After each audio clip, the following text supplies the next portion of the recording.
We want to bring you some really important information that so many across Georgia have been following. Marissa Sarbank is here with us now in the studio to talk about a Bartow County veterinarian. She's been accused by pet owners, animal rescue organizations of botching dozens of surgeries. She's now facing new accusations. I know you've covered this story for a long time now. Talk to me about what's going on.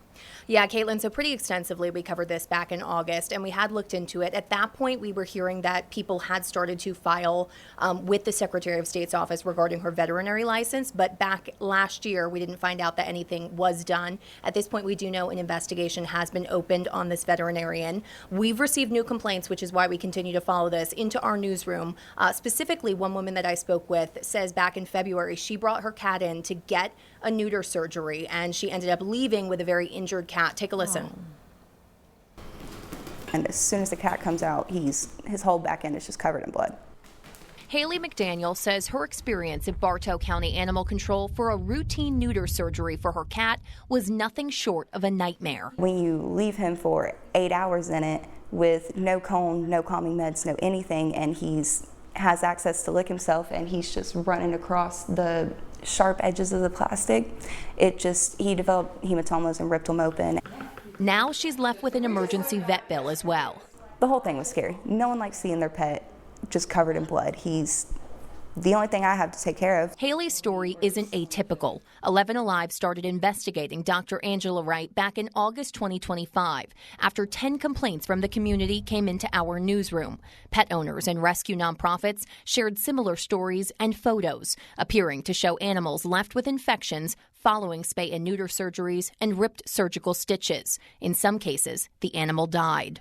She died from internal bleeding an hour after surgery. We begged them to make sure that she's okay before we left. Susan Heike is a volunteer with the Bartow Animals Deserve Better group. She's organized petitions and protests. These are photographs, and these are actual records from animal control saying the animal's name and when surgeries were performed. And we also have records from when rescues picked up these animals and saw that they were either bleeding or their insides were kind of coming out after their surgeries. This is all Haley had left to say. She don't need to be working here anymore. She does not need to be a vet at all. She shouldn't be touching anyone's pets.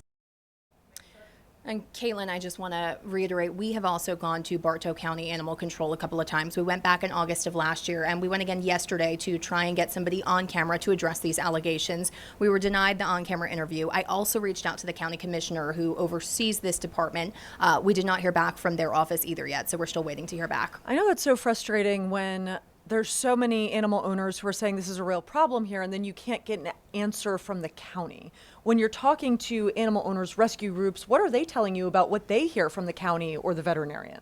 Yeah, many people that we've spoken with in the community in Bartow County say they haven't heard anything back. They have been reaching out. There's that group that you saw Susan was in.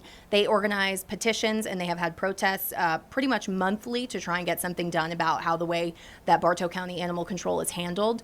They say they are not hearing back from anybody. They're just not getting any answers. As far as the rescue groups, Caitlin, we are hearing from multiple, and I reported this last year in August as well, that said anytime that they spoke with us, spoke out against the actions that they believe are unfair at Bartow County Animal Control, they have been banned from saving animals from that facility. And it's so frustrating, I know, for people who work in animal rescue, because the state of animal welfare in Georgia is so difficult already. There's a huge overcrowding problem. People who work at these shelters volunteer or working overtime to really try and save the animals. And then you have this on top of it. So there's got to be a lot of frustration when you're hearing from people. What are they saying?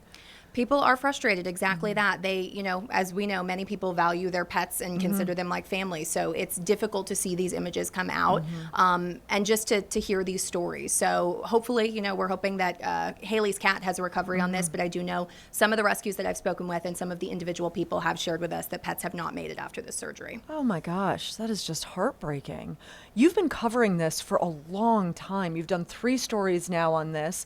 What are you hearing from community members? Are they continuing to say, please keep covering this? We want you to keep reporting this? Yeah, I mean, Caitlin, that's the only reason that we've been able to cover this story is because people have been reaching out to our newsroom, whether it's by phone call or whether it's by emailing pictures of their pet and explaining the records. They can show us the records of when their cat or dog was spayed or neutered. And so that's how they can keep us in the loop. And so anytime they've reached out, and then of course we reached out after to the Secretary of State's office, because that's the office who handles any licensing. So when it comes to her veterinary license, that is the only department that it would go under. So they're the only ones that people can actually submit a request or something to look into that. Yeah, it seems like that's the only way forward for people to have accountability. What happens with the Secretary of State's investigation? How does that go? So they will not share any details while that's open. The only thing I've been able to get confirmed with them on the record is that there is an investigation open. So they can't provide any details into what that investigation looks like to the public. It's just not public record. So at this point, we just have to wait and see when that investigation closes and whether or not either she gets a license revoked or she continues to be able to proceed as a vet. Wow. You've been reporting on this for a long time, and I know getting answers for so many people who have pets who really want to see accountability here. So thank you so much for your work. We really appreciate it. Thanks for having me.